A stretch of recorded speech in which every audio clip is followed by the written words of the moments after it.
saluran tilawah Al-Quran dan kajian Islam TV Roja yang kami pancar luaskan dari Masjid Al-Barkah Jalan Pahlawan Kampung Tengah Cilengsi Bogor. Dan ikhwatul Islam, sesaat lagi kami hadirkan untuk Anda program acara kajian ilmiah secara langsung dari Masjid Al-Barkah. Kami yang bertugas mengucapkan selamat mengikuti. Roja TV, saluran tilawah Al-Quran dan kajian Islam.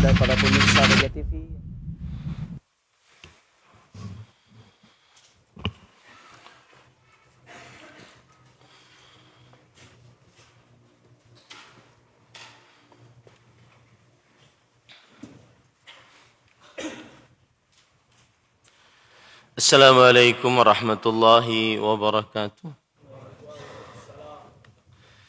Bismillahirrahmanirrahim.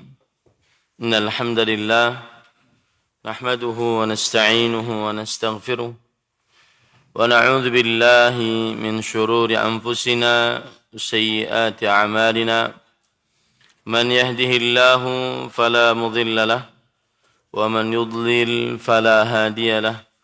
وأشهد أن لا إله إلا الله وحده لا شريك له وأشهد أن محمدا عبده ورسوله يا أيها الذين آمنوا اتقوا الله حق تقاته ولا تموتن إلا وأنتم مسلمون يا أيها الناس اتقوا ربكم الذي خلقكم من نفس واحدة وخلق منها زوجها وبث منهما رجالا كثيرا ونساء واتقوا الله الذي تساءلون به والأرحام إن الله كان عليكم رقيبا يا أيها الذين آمنوا اتقوا الله وقولوا قولا سديدا يصلح لكم أعمالكم ويغفر لكم ذنوبكم ومن يطع الله ورسوله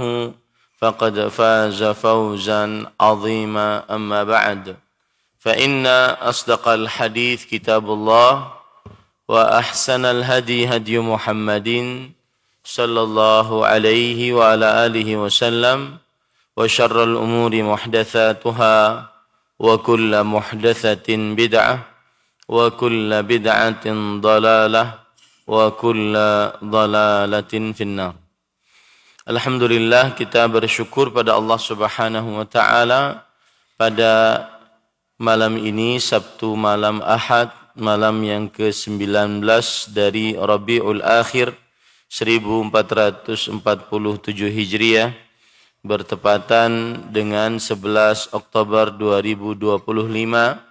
Kembali kita dimudahkan oleh Allah Subhanahu wa taala untuk duduk bersama dalam kajian rutin setiap Sabtu malam Ahad pekan kedua membaca kitab Ushulud Da'wah As-Salafiyah, pokok dakwah salaf yang ditulis oleh Fadilat Syekh Dr. Abdus Salam bin Barjas Al-Abdul Karim rahimahullah. Salawat dan salam semoga selalu Allah berikan kepada Nabi kita Muhammad sallallahu alaihi wa ala alihi wasallam, pada keluarga beliau, para sahabat serta orang-orang yang mengikuti beliau sampai hari kiamat kelak. Dengan nama-nama Allah yang husna dan sifat-sifat yang ulia kita berdoa, Allahumma inna nas'aluka al-afiyah fid dunya wal akhirah. Allahumma inna nas'aluka al-afwa wal afiyah fi dinina wa dunyana wa ahlina wa malina. Allahumma astur awratina wa amin rawatina wa hafadhna min bayni aydina wa min khalfina wa an aymanina wa an syama'ilina wa min fawqina. Wa na'udzu bi'azamatika an nughtala min tahtina. Allahumma amin. Ahibati fillah, para jamaah Masjid Jami Al-Barkah Cilengsi dan juga para pemirsa Roja TV, para pendengar Radio Roja dan seluruh kaum muslimin yang mengikuti kajian ini dimanapun berada. Kita memasuki pokok yang kedua dari pokok dakwah salaf. Penulis Fadilat Syekh Abdul Salam bin Abdul Karim Al-Barjas rahimahullahu ta'ala berkata, al-aslu tsani al-hirsu ala tatbiqil amali al-islam. Pokok dasar dakwah salaf yang kedua adalah bersemangat untuk menerapkan amal di dalam agama Islam, atau bersemangat gigih untuk menerapkan amalan Islam. Maksud daripada pokok dasar yang kedua ini, setelah kita semangat gigih untuk menimba ilmu agama, maka sudah sepatutnya dan sudah kewajiban untuk mengamalkan ilmu yang sudah diketahui. Penulis berkata, hadzal hirthu yashmalul hirsa 'ala al-'amali bil wajibat syar'iyyah kas salawatil khams wa birril walidain wa nahwi dzalik. Kegigihan ini mencakup kegigihan untuk mengamalkan amalan-amalan wajib menurut syariat. Amalan-amalan wajib menurut syariat. Dan amalan wajib pengertiannya adalah ma amara bihi syari' amran jaziman ustuhiqqa bil adzabi tariquhu 'amdan mutlaqa. Apa saja yang diperintahkan oleh Allah dengan perintah yang keras, tegas, ditekankan, diancam dengan siksa bagi siapa yang meninggalkannya dengan sengaja secara mutlak. Maka seorang yang mengikuti dakwah salaf sangat bersemangat untuk mengamalkan syariat Islam, amalan-amalan dalam agama Islam yang wajib menurut syariat Islam, seperti sholat 5 waktu dan berbakti kepada kedua orang tua dan selainnya. 2 contoh ini disebutkan oleh penulis bukan sebagai pembatasan dari amal wajib. Akan 2 amal ibadah ini disebutkan oleh penulis sebagai contoh. Karena sholat 5 waktu adalah kewajiban seorang muslim di dalam syariat Islam kepada Allah Subhanahu wa ta'ala.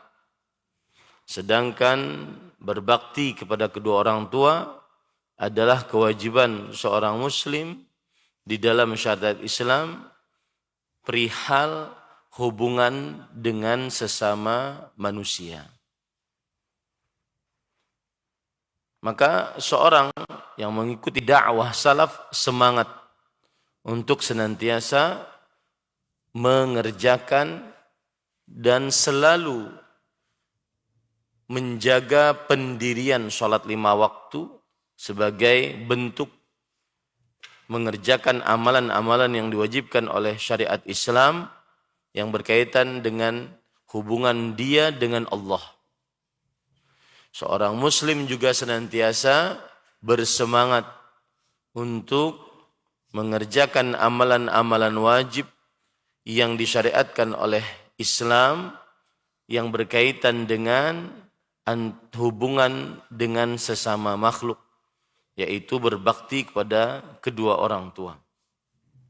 Dan khusus untuk sholat ini, saya nasihatkan bahwa sholat 5 waktu adalah penentu dari amal-amal lainnya. Dalam hadis sahih, Rasulullah sallallahu alaihi wasallam bersabda, "Awwalu ma yuhasabu bihil abdu min amalihi salatuh." fa in saluhat faqad saluha sairu amalih wa in fasadat faqad fasada sairu amalih. Amalan pertama kali yang akan dihisab oleh Allah Subhanahu wa taala atas seorang hamba adalah perihal salatnya. Jika salatnya baik, maka seluruh amalnya baik. Jika salatnya rusak, maka seluruh amalnya rusak.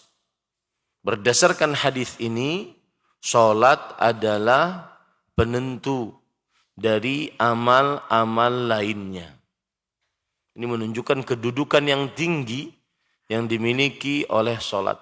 Maka hendaknya seorang yang mengikuti dakwah salaf sangat perhatian terhadap salat 5 waktu. Baik perhatiannya terhadap pelaksanaan salat tersebut pada waktunya. Tidak melaksanakan salat di luar waktunya atau di akhir waktunya atau bahkan tidak salat sama sekali. Seorang yang mengikuti dakwah salaf sangat perhatian terhadap perihal salat.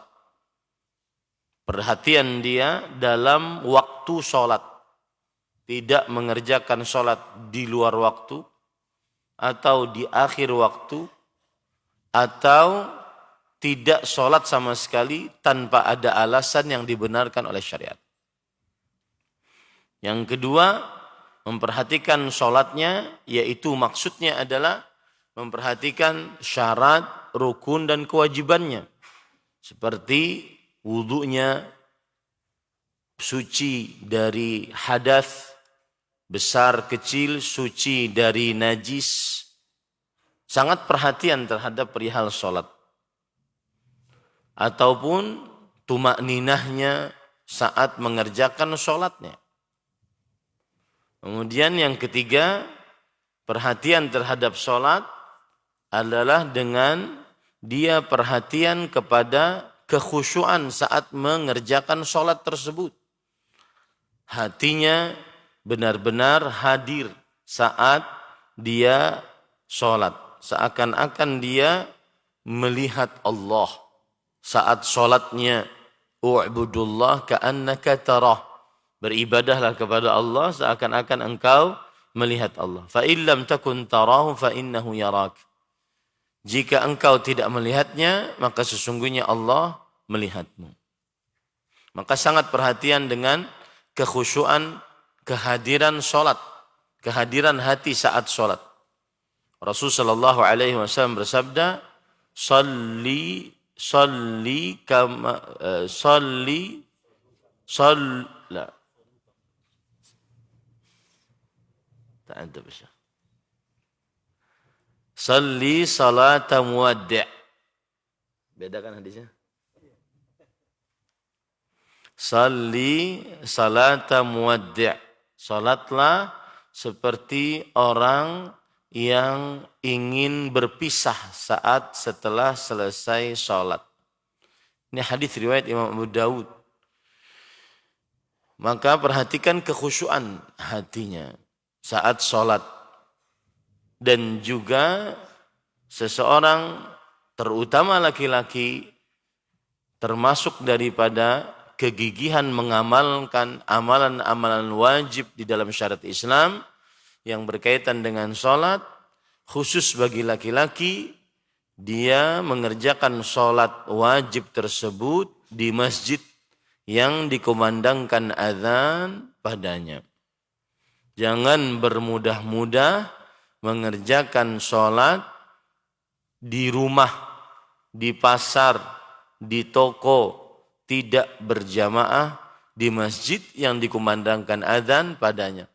Karena Abdullah bin Mas'ud radhiyallahu anhu berkata, "Wa ma yatakhallafu anha illa munafiqun ma'lumun nifaq." Tidak ada yang tidak mengerjakan sholat berjamaah kecuali dia adalah seorang munafik yang terkenal dengan kemunafikan. Maka seorang yang mengikuti dakwah salaf, hendaknya dia sangat perhatian terhadap sholat. Karena hubungan dia dengan Allah. Di samping itu, sholat 5 waktu adalah penentu nasib dia di akhirat. Rasulullah SAW bersabda, "Awwalu ma yuhasabu bihil abdu yawmal qiyamah min amalihi salatuh fa in saluhat faqad aflaha wa anjah. Wa in fasadat faqad khaba wa khasir." Yang artinya amalan yang paling pertama akan dihisab oleh Allah dari seorang hamba adalah perihal sholatnya. Jika sholatnya baik, maka dia akan beruntung dan sukses. Jika sholatnya buruk, rusak, maka dia akan rugi dan malang. Ini sholat adalah penentu nasib seseorang. Maka harus diperhatikan seorang yang mengikuti dakwah salaf. Makanya ini mungkin sebab mengapa Syekh menyebutkan tentang selalu sangat gigih memperhatikan perihal yang diwajibkan di dalam syariat Islam yang berkaitan dengan hubungan seorang hamba dengan Allah, yaitu perihal sholat. Dan juga berbakti kepada kedua orang tua. Seorang yang mengikuti dakwah salaf sangat bakti kepada kedua orang tua. Dia senantiasa mengamalkan apa yang Allah Subhanahu wa taala sebutkan dalam Al-Qur'an. Wa qadha rabbuka alla ta'budu illa iyyah wa bil walidaini ihsana. Imma yablughanna 'indaka al-kibara ahaduhuma aw kilahuma fala taqul lahumā uff wa la tanharhumā wa qul lahumā qawlan karīmā. Wakhfid lahumā janāha adh-dhulli min ar-rahmah wa qur rabbirhamhumā kama rabbayani shaghīrā. Surah Al-Isra ayat 23. Ada berbagai macam bakti di dalam ayat ini. Yang pertama, ketika mereka sudah tua, maka jangan pernah mengucapkan perkataan perkataan yang menunjukkan kepada perasaan jijik karena mengurus mereka. Kemudian jangan menghardik mereka, membentak mereka, karena orang yang sudah tua kadang-kadang lemah pendengarannya, lemah penglihatannya, maka saat diurus berat. Maka jangan membentak keduanya. Yang ketiga, ucapkanlah kepada mereka berdua selalu ucapan-ucapan yang lembut, santun. Sebagaimana dikatakan oleh para salafus saleh, seperti seorang budak yang melakukan kesalahan, dia berkata-kata di hadapan tuannya yang keras, kasar. Budak ini sudah salah, kemudian berhadapan dengan tuannya yang keras dan kasar. Bagaimana perbuatan atau ucapan budak tersebut saat meminta maaf dengan terhadap tuannya. Begitulah ucapan seorang anak kepada orang tua. Kemudian hendaklah rendah hati terhadap orang tua, tawadhu, karena mungkin pencapaian yang dicapai oleh sang anak lebih tinggi dibandingkan pencapaian yang didapati oleh orang tua. Atau karena mungkin sekarang orang tua lebih memerlukan diri sang anak dibandingkan sang anak memerlukan orang tuanya. Karena sudah saking tuanya, rumah sudah dijual, perabotan sudah dijual, tidak ada penghasilan, nginap di rumah anak, dan seterusnya. Maka rendah hatilah terhadap orang tua. Kemudian yang kelima, berdoalah. Selalu mendoakan orang tua yang masih hidup ataupun yang sudah meninggal. Maka berbaktilah kepada kedua orang tua, dan dakwah salaf sangat memerintahkan penganutnya ataupun yang mengikutinya untuk sangat perhatian terhadap praktek bakti kepada orang tua. Tidak pernah terdengar oleh telinga dari mulai para salafus saleh, para tabi'in, para tabi'un tabi'in yang mengikuti para sahabat dengan baik, kemudian para imam sampai detik sekarang. Baik ulamanya ataupun awamnya yang mengikuti dakwah salaf durhaka kepada kedua orang tua. Nah, kemudian penulis berkata, kama yashmalu aidan al-hirsa 'ala al-'amali bis sunnah wa ihya'iha bainan nas ma istata'a al-muslimu ila dzalika sabila kan nawafili wal witri wa qiyamil lail wa qiyamit tatawwu' wal infaq wa nahwihi aidan yahrisu 'ala al-qiyam bihi. Kemudian penulis mengatakan sebagaimana juga seorang yang mengikuti dakwah salaf sangat gigih dalam mengamalkan sunnah dan menghidupkannya di antara manusia sesuai dengan kemampuan muslim untuk mengerjakannya.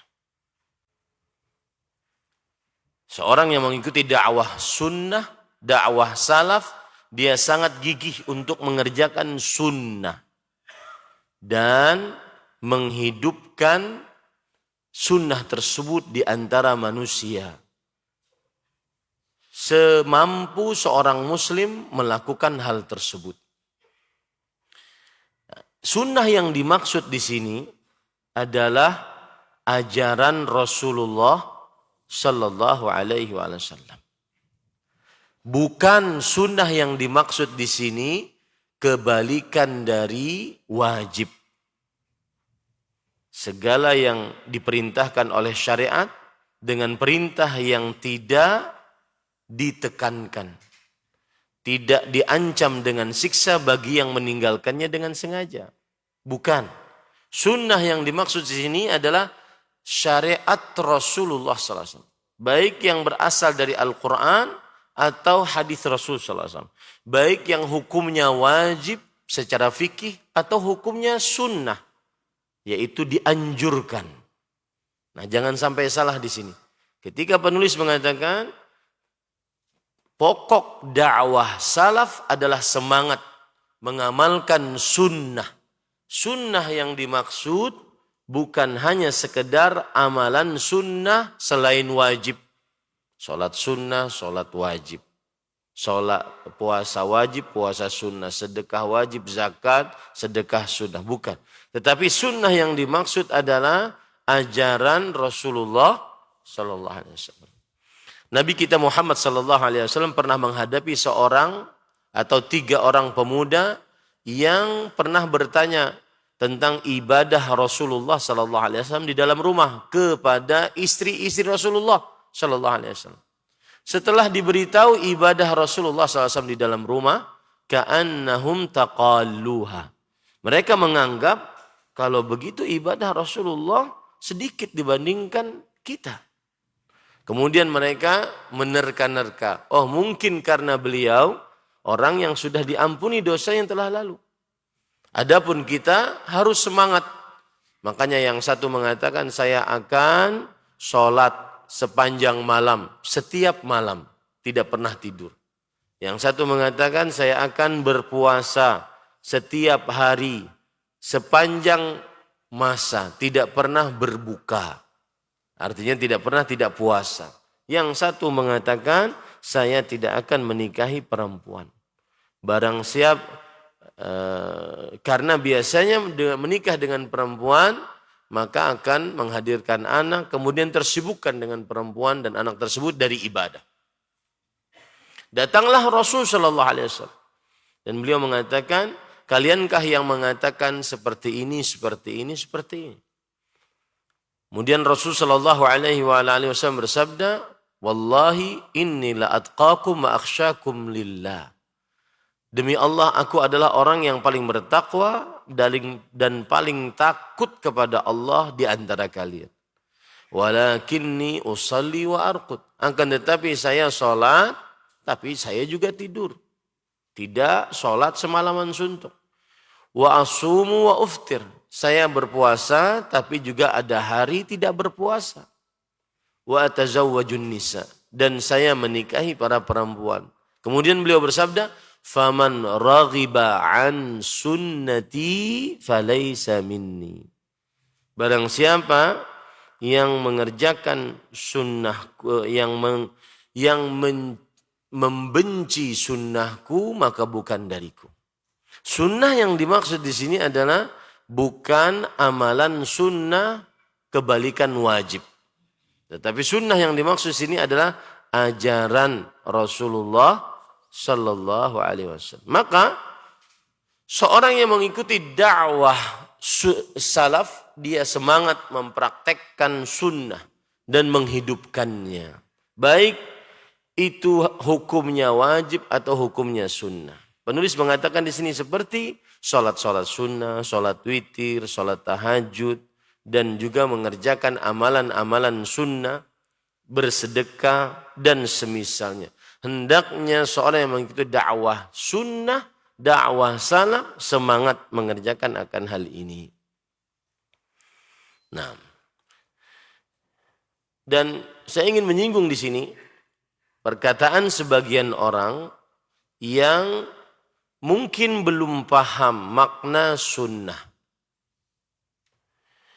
Sebagian orang mengatakan bahwa pengajian sunnah, yang dimaksud adalah pengajian yang mengajarkan sunnah-sunnah Rasul Sallallahu Alaihi wa ala alihi wasallam.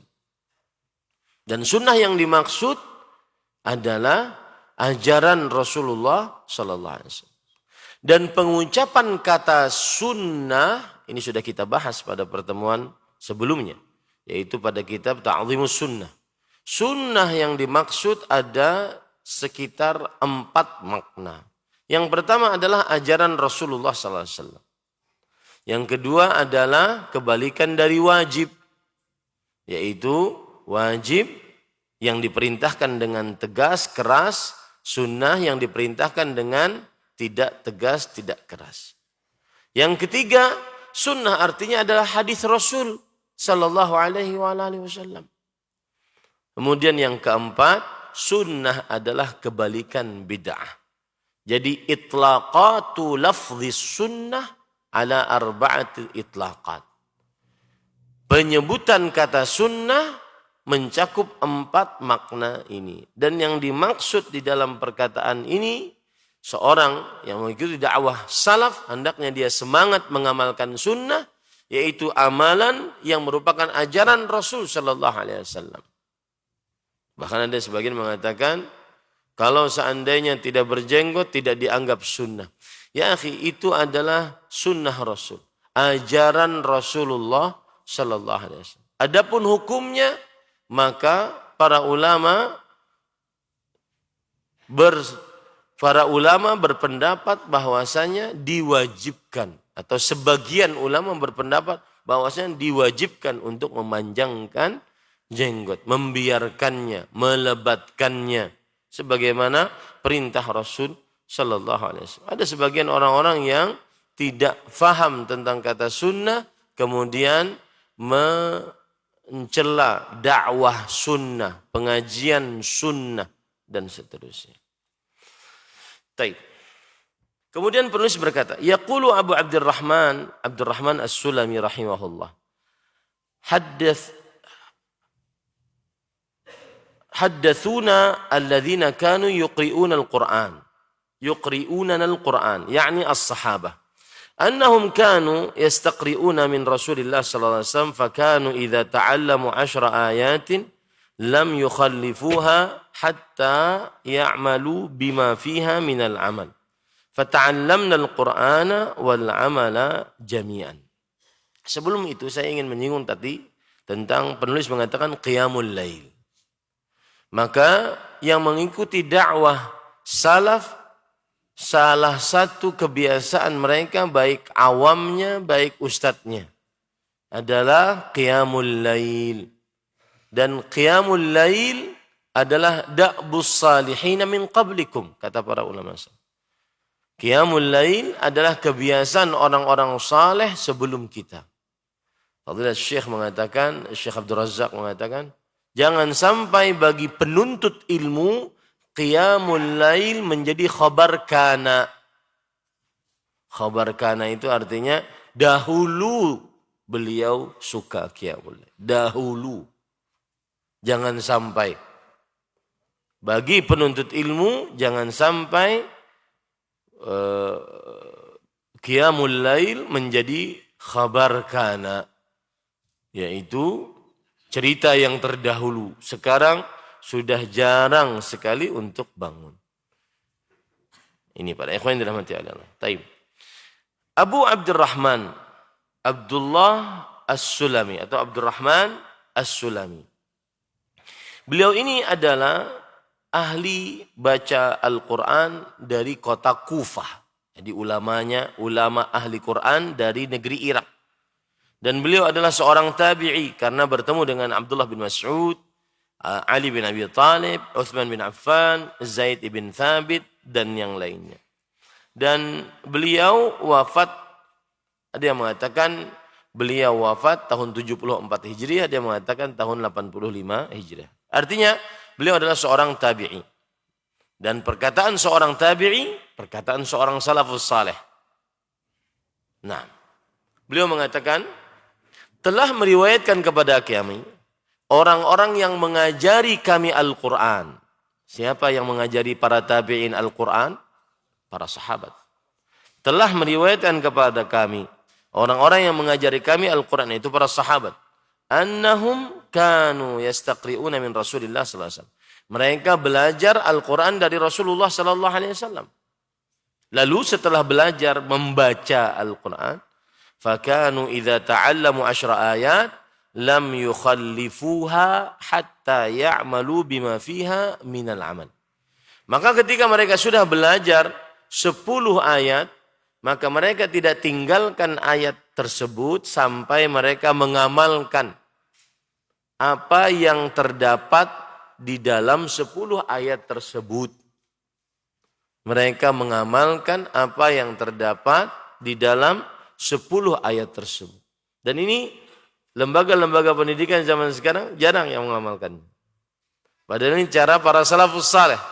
Belajar 10 ayat, kemudian amalkan hukum-hukum yang ada di dalamnya. Fata'allamna al-Qur'ana wal 'amala jami'an. Dan kami akhirnya belajar Al-Quran, yaitu membacanya, menghafalnya, dan juga amalannya kedua-duanya kita kerjakan. Sekarang banyak sekali lembaga-lembaga pendidikan yang fokus terhadap penghafalan terhadap Al-Quran. Sangat bagus. Daripada mereka menghafal nyanyian musik. Nah, ada faedah menarik. Dari Fadilat Syekh Profesor Dr. Saleh bin Abdul Aziz Sindi, guru besar akidah di Universitas Islam Madinah dan Masjid Nabawi.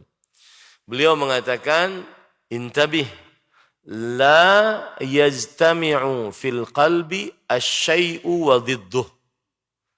Perhatian, peringatan keras, tidak akan pernah terkumpul di dalam qalbu sesuatu dengan kebalikannya, enggak mungkin. Yang suka dengan musik, nyanyian, baik itu menyanyikannya, melantunkannya, mendendangkannya, ataupun dia menghafalnya, ataupun dia membuatnya, ini pasti sedikit baca Qurannya. Kalau tidak ingin dikatakan tidak ada baca Qurannya. Itu sesuatu yang sebuah keniscayaan. Yang suka baca-baca buku-buku orang-orang barat, orang-orang kafir, nyari-nyari pemikiran-pemikiran mereka, pasti sedikit baca buku-buku hadis-hadis Rasul, buku-buku kitab-kitab para ulama. Tidak akan kumpul di dalam kalbu sesuatu dan kebalikannya. Yang sibuk dengan perbuatan bid'ah, maka sangat sedikit untuk mengerjakan sunnah. Yang sibuk dengan melakukan kesyirikan, pasti sangat sedikit untuk mentauhidkan Allah dalam prakteknya ataupun di dalam dakwahnya. Nah, ini para ikhwan yang dirahmati oleh Allah Subhanahu wa taala. Dan seakan-akan penulis Syekh Abdul Salam bin Barjas Al-Abdul Karim rahimahullah ingin mengisyaratkan kepada kita agar seorang yang mengikuti dakwah salaf harus dekat dengan Al-Quran. Mohon maaf bahasa saya, aib. Aib, orang Arab kalau sudah kata aib itu berarti rendah sekali gitu. Aib alaik. Aib alaik, itu aib bagi seseorang yang mengikuti katanya dakwah salaf tetapi tidak lancar baca Qur'annya. Tidak lancar, bukan hanya sekedar bisa, tidak lancar baca Qur'annya. Apalagi sampai tidak memahaminya. Baca saja tidak lancar, tidak bisa. Maka jangan sampai yang mengikuti dakwah salaf hanya sekedar ikut-ikutan. Ini pokok dakwah salaf. Harus mempraktekkan amaliyah yang ada di dalam syariat Islam dengan gigih, dengan penuh semangat. Harus ada waktu untuk membaca Al-Quran. Harus ada waktu untuk memperbagus bacaan Al-Quran sampai lancar. Kalau ingin tahu lancar, saya sering berkelakar, lancar itu seperti Imam Abdurrahman Sudais di Mekah.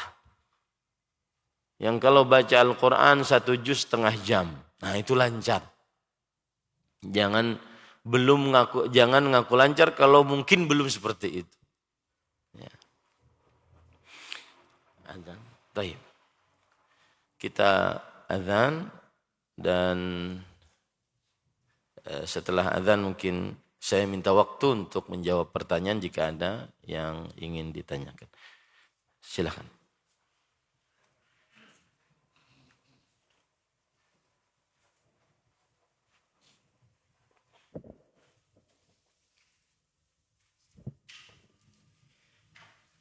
Allahu Akbar.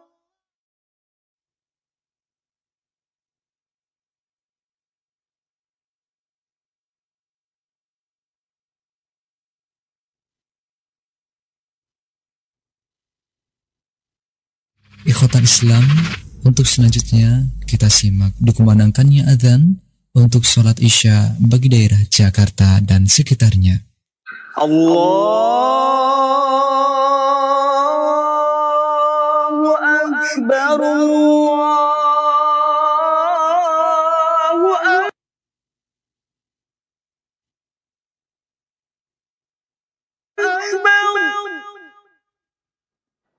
Allahu Akbar.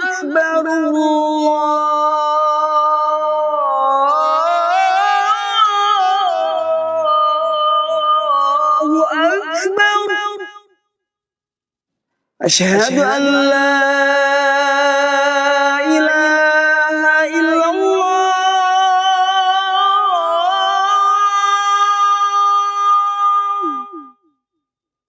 Asyhadu an la ilaha illallah.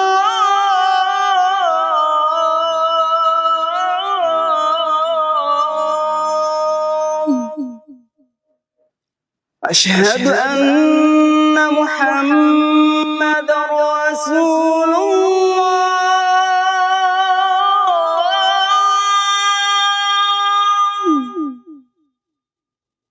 Asyhadu anna Muhammadar Rasulullah.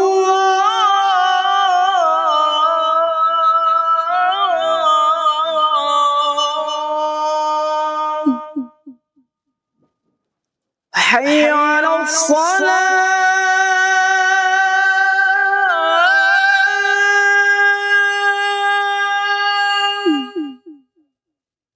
Hayya 'alas salah.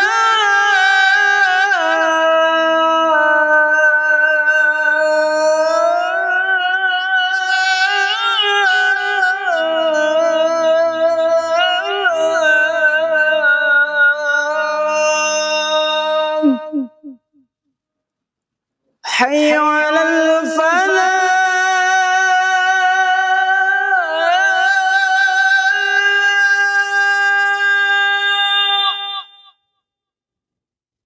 حي على الفلاح.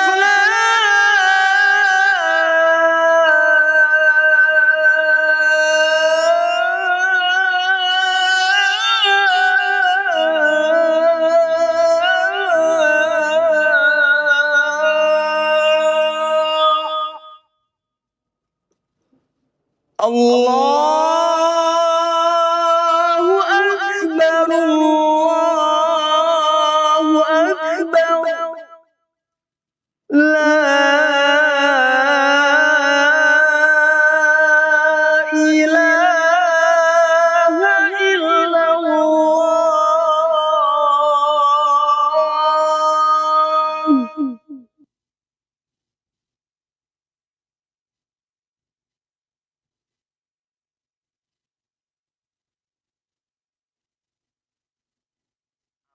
Yang wajib dari ilmu yang sudah dituntut. Yaitu dalam surat As-Saff ayat 2-3, wahai orang-orang yang beriman, mengapa kalian mengucapkan apa yang tidak kalian kerjakan? Besar murka Allah apabila kalian mengucapkan apa yang tidak kalian kerjakan. Ini satu. Satu hal yang membuat kita semangat untuk mengamalkan ilmu. Kita tidak ingin dapat murka, laknat dari Allah. Yang kedua, wali annal amal bil ilm fihi intikasun 'an as-sifah al-mamkutah allati wasafa Allah biha al-yahud fi qawlihi 'azza wa jalla mathalul ladzina hummilu at-taurata thumma lam yahmiluha kamathalil himari yahmilu asfara bi'sa mathalul qaumil ladzina kadzdzabu bi ayatillah wallahu la yahdil qaumadh dhalimin. Dan orang yang mengamalkan ilmunya ini berarti dia sudah membedakan dirinya dengan sifat yang tercela yang dimiliki oleh kaum Yahudi yang Allah Subhanahu wa taala mensifati kaum Yahudi dengannya. Di dalam firman-Nya surat Al-Jumu'ah ayat 5. Perumpamaan orang-orang yang membawa Taurat kemudian tidak mengamalkannya seperti keledai. Seperti keledai yang membawa buku-buku. Tidak paham dia bawa bukunya. Sungguh buruk perumpamaan orang-orang yang mendustakan ayat-ayat Allah. Dan Allah tidak memberi petunjuk kepada orang-orang yang zalim. Ini sebab yang kedua yang membuat kita semangat untuk beramal. Hati-hati. Yang sudah tahu ilmunya harus mengamalkan. Kalau tidak, maka dia masuk ke dalam golongan Yahudi yang cuma bawa buku dan dia seperti himar yang tidak tahu apa-apa tentang buku tersebut. Ini yang kedua. Kemudian para ikhwan yang dirahmati oleh Allah Subhanahu wa taala, ada perkataan yang disebutkan oleh penulis di sini, qala al-Fudail ibnu Iyad rahimahullah, la yazalul alim jahilan bima alim hatta ya'mala bih, fa idza amila bihi kana aliman. Yang artinya masih saja seorang yang berilmu dikatakan sebagai seorang yang bodoh dengan apa yang dia ilmui sampai dia mengamalkannya. Kalau dia mengamalkannya baru dia sebagai seorang yang berilmu. Nah ini para ikhwan yang dirahmati oleh Allah. Jadi itulah dakwah salaf. Dan semestinya kita yang mengikuti dakwah salaf ini harus sangat gigih dalam mengamalkan ilmu. Sangat menjadi ahli ibadah. Tidak boleh malas.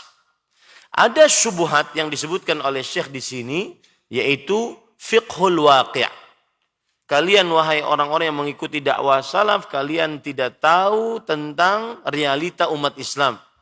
Kajian-kajian kalian hanya tentang seputar darah-darah kebiasaan manusia, darah-darah kebiasaan perempuan, darah haid, nifas, dan istihadah. Makanya ulama-ulama sekelas Syekh bin Baz, Syekh Ibnu Utsaimin, Syekh Albani disebut sebagai ulama haid. Ulama yang pintar ngomong haid. Tetapi tentang realita umat Islam tertindas, umat Islam dijajah, umat Islam dibantai, kalian tidak tahu menau. Ini adalah syubhat yang dilontarkan terhadap dakwah salaf. Sebenarnya yang diajak oleh dakwah salaf adalah ayo amalkan Islam secara kafah. Apa yang terjadi terhadap kaum muslimin sekarang dengan segala macam kelemahan? Dihinakan di sebagian tempat oleh orang-orang musyrikin kafirin adalah akibat menjauhi agamanya.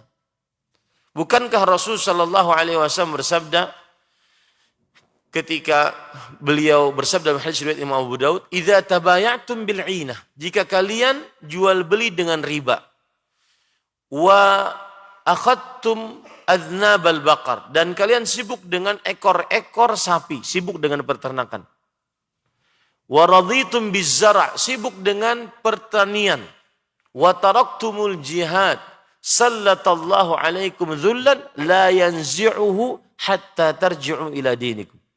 Dan kalian meninggalkan jihad, maka Allah akan timpakan kepada kalian kehinaan, dihina oleh musuh, dianggap tidak ada apa-apa. Dan Allah tidak akan mengangkat kehinaan tersebut sampai kalian kembali kepada agama kalian. Ini fikih realita yang sebenarnya. Kita harus semangat mengamalkan amalan syariat-syariat Islam. Coba sekarang lihat, sholat saja 5 waktu. Berapa kaum muslimin di negeri kita? 80% kaum muslimin negeri kita. Berapa yang sholat? Dari yang sholat, berapa yang sholat tepat pada waktu? Berapa yang sholat sesuai dengan sunnah? Berapa yang sholat khusyuk? Berapa yang sholat di masjid laki-lakinya? Itu sebenarnya fikir realita. Jadi kalau ada antum oleh dakwah-dakwah pergerakan, mereka menyebarkan syubhat, kalian itu dakwah salaf cuma bisanya pengajian. Pernah nggak dengar seperti itu? Nah, itu namanya syubhat fikir waqi'. Syubhat fikih realita. Kalian tidak tahu fikih realita yang terjadi di tengah dunia kaum muslimin.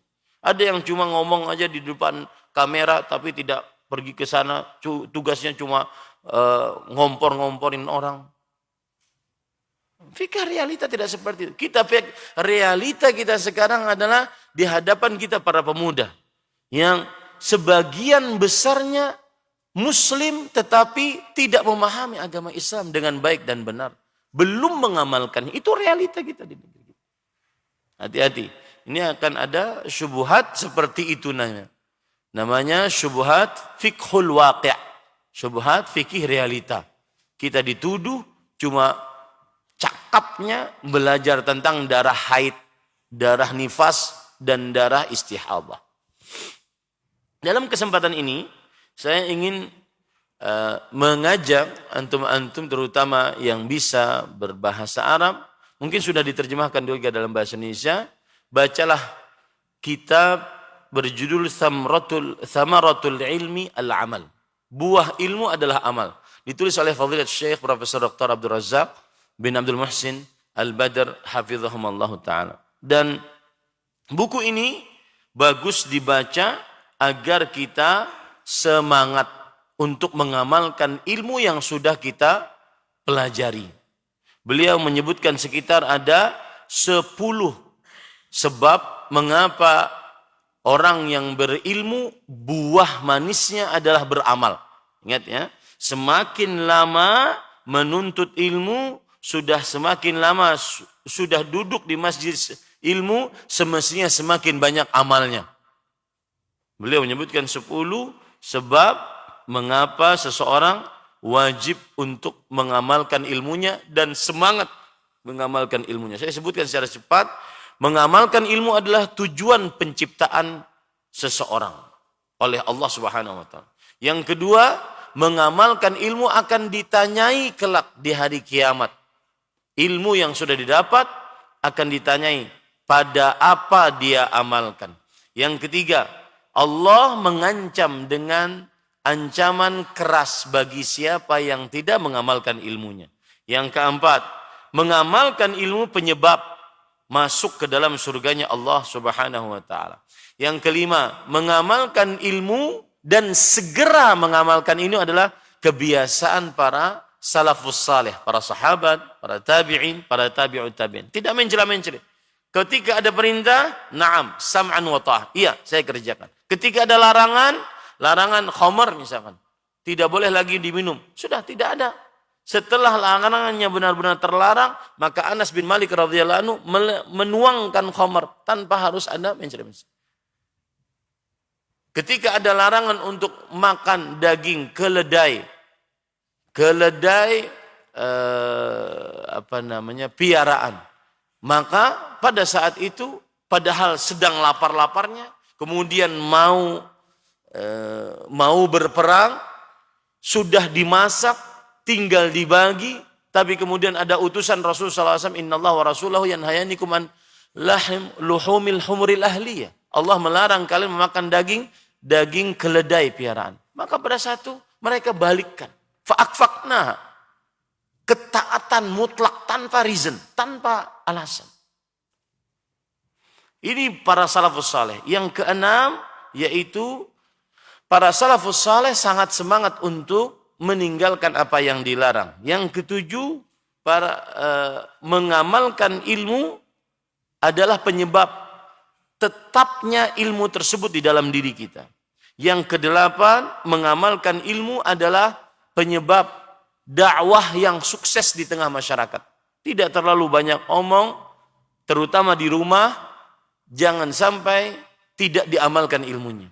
Karena harus ada praktek dari ilmu tersebut. Sehingga orang tua yang mungkin melihat perubahan dari pakaian, sikap, penampilan, bukan heran dengan itu, tetapi mereka merasa bersyukur karena ternyata anakku sekarang mengikuti pengajian yang memang mengajak dia untuk lebih saleh. Ini dakwah, sarana dakwah. Mengamalkan ilmu adalah sarana dakwah yang paling dalam di dalam berdakwah. Yang kesembilan, mengamalkan ilmu agar kita mudah mengamalkan ilmu, maka mintalah pertolongan kepada Allah Subhanahu wa taala. Kemudian yang ke-10, agar kita mudah mengamalkan ilmu, maka ketahuilah baik-baik bahwa yang tidak mengamalkan ilmu dicela oleh Allah Subhanahu wa taala. Wallahu a'lam. Baik. Bagaimana pendapatnya seorang ikhwan menolak ta'aruf seorang akhwat karena penyakitnya? Maka jawabannya boleh saja. Apalagi ini dari laki-laki kepada perempuan. Laki-lakinya mengetahui bahwa perempuannya mempunyai penyakit, dia berhak untuk menolaknya. Ataupun mencari, bukan menolak sebenarnya, karena laki-laki yang mencari sebenarnya. Untuk mencari perempuan yang dia bisa mulai untuk dijadikan sebagai seorang istri dengan cara memulai hubungan dengan orang-orang yang berhak untuk dihubungi seperti mahram-mahram bagi perempuan tersebut. Nah, mungkin yang akan jadi masalah apabila si perempuannya yang bertanya, laki-lakinya ada penyakit. Bolehkah kita menolak untuk diajak mengenal perempuan laki-laki tersebut? Maka jawabannya boleh, berhak. Tidak selama masa pengenalan yang syar'i, tidak ada keterikatan sama sekali. Wallahu a'lam. Bagaimana sikap kita ke pedagang yang suka mengolok-olok agama yang telah diajarkan Rasulullah SAW dan ia membantah dengan akalnya sendiri? Nasihati. Ad-dinun nasihah. Agama itu intinya adalah nasihat. Nasihati bahwasanya kita sebagai seorang muslim mengerjakan ini adalah ajaran Rasul sallallahu alaihi wasallam, dan ajaran Rasul sallallahu alaihi wasallam semuanya baik, tidak ada yang buruk. Dan kemudian buktikan bahwasanya ajaran Rasul sallallahu alaihi wasallam adalah yang baik. Jadi sikap kita adalah menasihati. Wallahu a'lam. Bagaimana terkait sholat berjamaah jika di dekat rumah tinggal kita terdapat masjid, namun kita ingin sholat di masjid lain yang ada kajiannya? Maka jawabannya tidak mengapa. Ini adalah maslahat. Dia di masjid dekat rumahnya tidak mendapati kajian. Kemudian di waktu kajian dia ingin pergi ke masjid yang ada kajiannya, maka tidak mengapa. Cuma harus memelihara hubungan baik dengan masjid yang ada di dekat rumahnya, para jamaahnya, para DKM-nya, sehingga tidak menimbulkan kericuhan ataupun dugaan yang macam-macam. Wallahu a'lam. Barang siapa akhir hayatnya membaca la ilaha illallah maka masuk surga. Apakah disyariatkan sering melakukan zikir membaca la ilaha illallah sehingga sakaratul maut dimudahkan membaca kalimat tersebut? Iya. Bahkan Rasul sallallahu alaihi wasallam pernah ditanya, la ilaha illallah minal hasanat? Apakah ucapan la ilaha illallah termasuk dari amal saleh? Beliau mengatakan, bal hiya afdalul hasanat. Bahkan ucapan la ilaha illallah adalah ucapan yang amal saleh yang paling afdal. Maka perbanyak berzikir la ilaha illallah. Dan la ilaha illallah salah satu dari 4 kalimat yang sangat dicintai oleh Allah Subhanahu wa taala. Subhanallah, alhamdulillah, la ilaha illallah, wallahu akbar. 4 kalimat yang sangat dicintai oleh Allah. 4 kalimat yang sangat disukai oleh Rasulullah daripada apa yang disinari oleh matahari. Maksudnya daripada dunia dan seisinya. Ucapan la ilaha illallah. Dan ada perkataan menarik dari Fadilat Syekh Muhammad bin Shalih Al-Utsaimin rahimahullah. Beliau mengatakan begini tentang zikir ini. Hatta tatayaqan, sampai kamu yakin anna dzikra taufiqun minallah, bahwa orang berzikir itu sebenarnya adalah benar-benar murni petunjuk dari Allah. Fa'lam annahu min aisaril a'mal walan yadhkur rabbahu ahadan walan yadhkur rabbahu ahadun illa man waffaqah. Saya ulangi perkataannya, sampai kamu yakin bahwasanya zikir itu benar-benar petunjuk dari Allah. Benar-benar petunjuk dari Allah. Maka ketahuilah bahwasanya zikir amalan paling mudah. Seseorang tidak mengeluarkan tenaga, biaya, effort yang sangat kuat untuk berzikir. Tetapi tidak ada yang berzikir menyebut nama Rabbnya seorang pun kecuali yang diberi petunjuk oleh Allah Subhanahu wa taala. Dan Rasulullah SAW bersabda, afdalu ma qultu ana wan nabiyyuna min qabli la ilaha illallah wahdahu la syarika lah lahul mulku wal hamdu ala kulli syai'in qadir.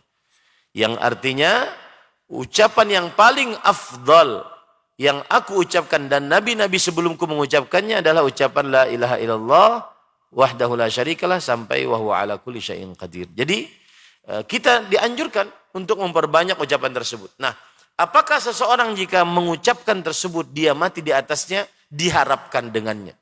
Karena para ulama mengatakan man syabba ala syai' syabba alaih. Siapa yang membiasakan dirinya dengan di atas sesuatu amalan, maka dia mati di atas hal tersebut. Ya, siapa yang membiasakan dirinya di masa mudanya dengan sesuatu, maka dia akan mati di atas sesuatu kebiasaannya tersebut. Wallahu a'lam. Saya seorang istri yang terkadang sholat tahajud dengan suami, tetapi lebih sering mengantuk dan kurang bersemangat ketika sholat di rumah. Apa yang harus saya perbaiki, Ustaz? Apakah boleh kami sholat di masjid agar mengubah suasana ibadahnya? Kalau yang ditanya adalah tentang sholat tahajudnya di masjid, maka tidak mengapa, asal masjidnya buka. Ya, tidak mengapa. Tetapi kalau yang ditanya sholat wajib di masjid, maka perempuan boleh untuk sholat di masjid. Ya, tetapi sepertinya pertanyaannya adalah suami istri ini ingin merubah suasana, dia pergi ke masjid, kemudian dia sholat berjamaah di masjid. Asal hukumnya tidak mengapa, tetapi yang rahasia lebih ikhlas. Yang rahasia lebih ikhlas. Rasulullah SAW bersabda, afdalu salatil mar'i fi baiti illa al-maktubah. Salat paling utama seseorang adalah dikerjakan di rumahnya, kecuali salat wajib. Kecuali salat wajib. Adapun ngantuk maka tidur. Iya. Islam itu sangat mudah. Kalau ngantuk tidur para ikhwah, jangan dipaksakan. Salat 2 rakaat ngantuk, ya sudah tidur. Ya, tidur. Dan yang paling utama adalah mengamalkan amalan dan dia istiqamah meskipun sedikit. Rasulullah SAW bersabda, khairul a'mali adwamuha wa in qal. Amalan paling terbaik adalah yang dikerjakan terus-menerus meskipun sedikit. Aisyah radhiyallahu anha bercerita tentang amaliyah Rasulullah SAW. Kana Rasulullah SAW idza amila amalan amaluhu dimah. Adalah Rasul SAW jika mengerjakan sebuah amalan, maka amalannya tersebut dimah. Artinya terus-menerus dia kerjakan. Meskipun sedikit. Ya. Dan ada seorang yang pernah sholat di rumah Aisyah radhiyallahu anha. Saking mengantuknya dia sholat, tetapi tetap ingin sholat, dan ini menunjukkan kegigihan para sahabat, mereka berpegang dengan tali. Kata Rasulullah SAW, "Mah, ada apa ini?" Bahasa Arabnya, "Mah, ada apa ini?" Ya, "Alaikum minal amali ma tutiqun." Hendaknya kalian beramal sesuai dengan kemampuan kalian. Kalau sedang ngantuk, tidur. Kalau sedang ngantuk, tidur. Ya. Diperintahkan oleh Rasulullah SAW kepada Aisyah agar wanita tersebut supaya duduk. Karena dia sudah capek. Fa inna Allah la yamal hatta tamal. Sesungguhnya Allah tidak akan pernah bosan sampai kalian bosan. Islam itu mudah. Rasulullah SAW mengatakan, inna dina yusr, lan yushadad dina illa ghalabah. Islam itu mudah, ringan, tidak ada yang mempersulit dalam beragama kecuali Islam akan mengembalikan kepada kemudahan. Ya Wallahu a'lam. Dalam semangat menekankan sunnah selain amalan syariat, sampai nama sunnah pun dipakai seperti perumahan sunnah, travel sunnah, bersepeda sunnah. Apakah ini diperbolehkan? Maka jauhi aja ini. Terlalu mengeksploitasi nama sunnah. Ya, ada bersepeda bid'ah ada. Ya. Jadi ada yang memang disebut dengan pengajian yang mengusung dakwah sunnah. Makanya saya sering mengatakan bukan pengajian sunnah, tapi pengajian yang mengusung dakwah sunnah. Lembaga-lembaga pendidikan yang mengusung dakwah sunnah. Bukan ma'had sunnah, tetapi lembaga-lembaga pendidikan yang mengusung dakwah sunnah. Ustadz juga seperti itu, ustadz sunnah. Ini ceritanya antum kalau tahu. Yang membuat, kan pernah tuh di media sosial, ya, daftar ustadz sunnah di Indonesia. Termasuk saya ada di dalamnya. Itu sebelum keluar, yang membuat, saya lupa siapa orangnya. Yang membuat itu minta izin dulu, Ustadz, ini saya saya tampilkan antum dan yang lain-lainnya. Belum saya lihat, belum saya komentari, sudah tersebar. Dan saya tidak terlalu excited dan tidak setuju dengan yang seperti itu. Tetapi ustadz tersebut mengusung dakwah sunnah. Iya. Nanti makanya akan jadi celaan kan? Atau jadi olokan. Mana ustadz bid'ah katanya. Ya, makanya ustadz yang mengusung dakwah sunnah, dakwah salaf. Ya. Karena itu yang membedakan antara si ustadz fulan dengan ustadz fulan. Karena ustadz fulan seperti yang saya ungkap tadi, yang kebiasaan dia berdakwahnya dengan dakwah tidak mengusung dakwah sunnah, maka akan dia bawa banyak dakwah yang mengajak kepada perbuatan bid'ah. Ya, wallahu a'lam. Terakhir ya. Baik. Kalau dahulu di zaman Rasul sallallahu alaihi wasallam sangat semangat sekali untuk bersedekah, membantu fakir miskin, dan Nabi pun sangat menghargai orang yang memintanya kepada beliau. Apa yang ia punya pasti dikasih oleh beliau. Padahal Allah menjanjikan bagi orang yang suka bersedekah pasti masuk surga. Kenapa ya Ustadz di zaman kita ini susah banget, berat banget mengeluarkan hartanya untuk menolong orang yang tidak mampu? Ini curhat kayaknya nih. Para ikhwan yang dirahmati oleh Allah Subhanahu wa ta'ala, saya akan membicarakan tentang pokok permasalahan dulu. Sangat dianjurkan untuk meletakkan harta di jalan Allah. Karena itulah yang sebenar-benar harta yang dia bawa sampai mati. Sebagai amal saleh. Rasulullah SAW bersabda, yaqulu ibnu Adam mali mali. Anak Adam sering mengatakan, hartaku, hartaku, hartaku. Wallahi ya bani Adam, ma laka min malik illa ma akalt fa'afnait, au labist fa'ablait, au tasaddaqta fa'amdait. Wallahi wahai anak Adam, tidaklah engkau memiliki harta kecuali harta yang engkau makan, dan itu akan jadi kotoran. Yang engkau pakai itu akan hancur, dan yang engkau sedekahkan itu yang akan tersisa. Itulah sebenarnya hartanya. Nah, ini adalah anjuran untuk bersedekah. Dan saya ingin memberikan tips untuk diri pribadi sebelum para jamaah sekalian.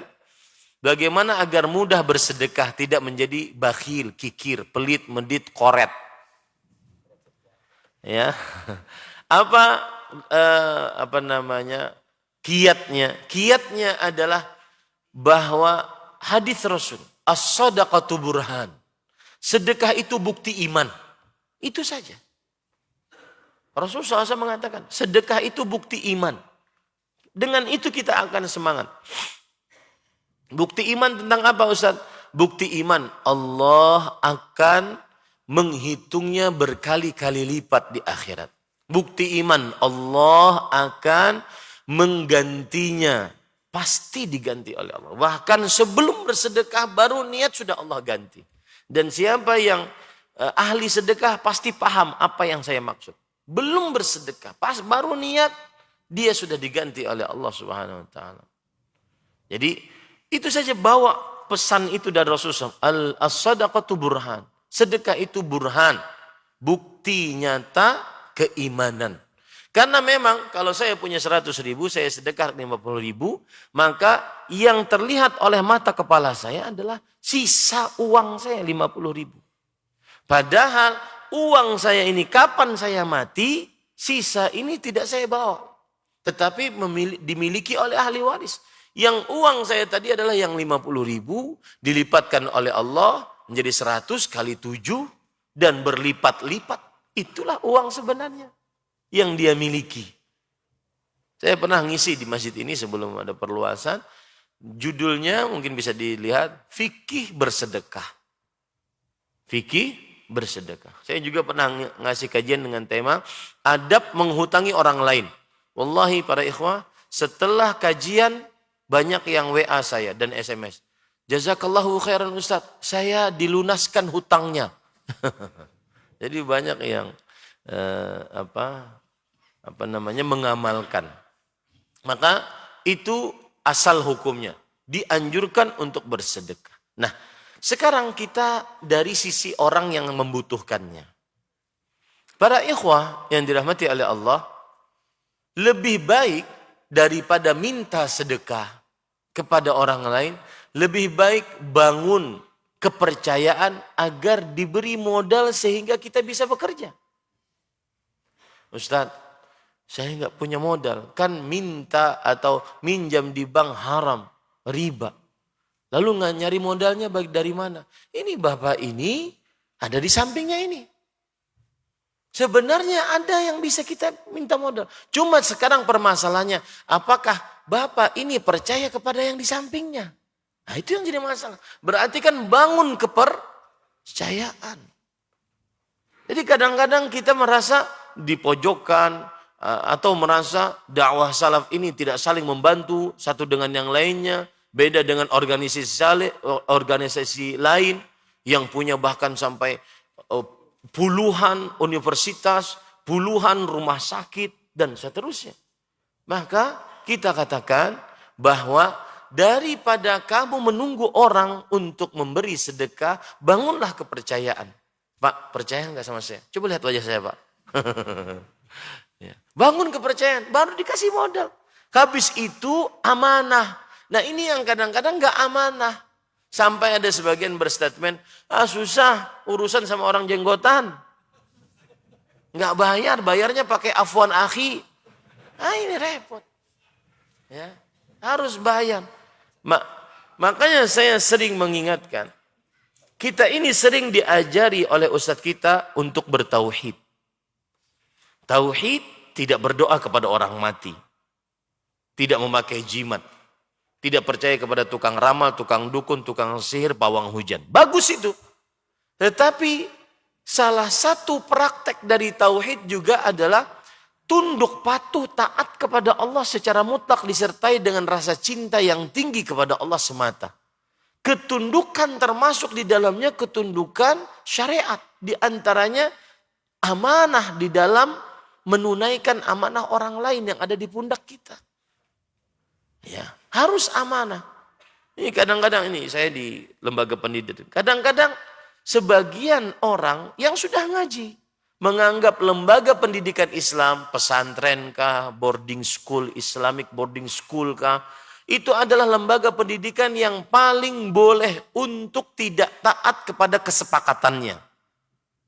Kesepakatan 1 tahun, di atas kontrak, kemudian dia baru 3 bulan dapat gaji yang lebih besar, tinggalkan begitu saja. Ada ini dan banyak ini terjadi. Dan itu tidak boleh.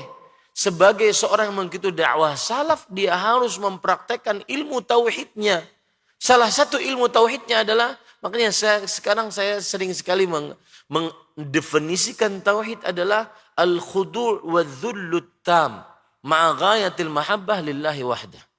Ketundukan, kepatuhan yang sempurna secara mutlak disertai dengan rasa cinta yang paling tinggi hanya kepada Allah. Karena sebagian orang merasa sudah nyaman, oh saya tidak pakai jimat, saya bertauhid, aman dong.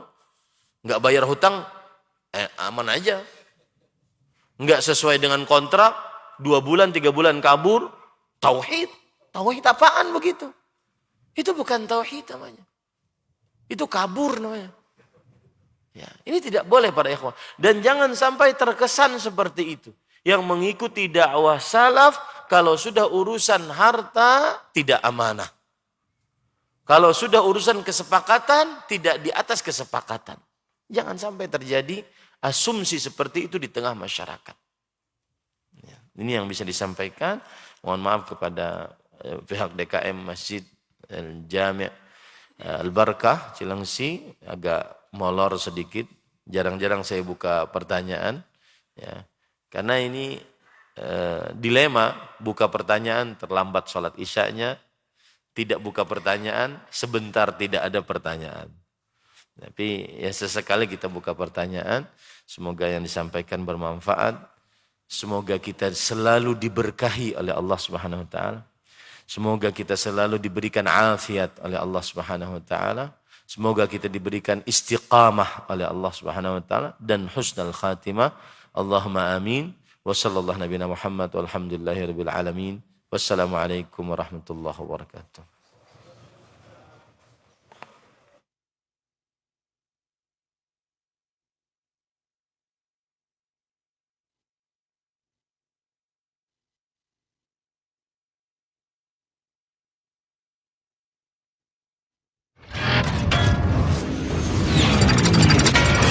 Roja TV.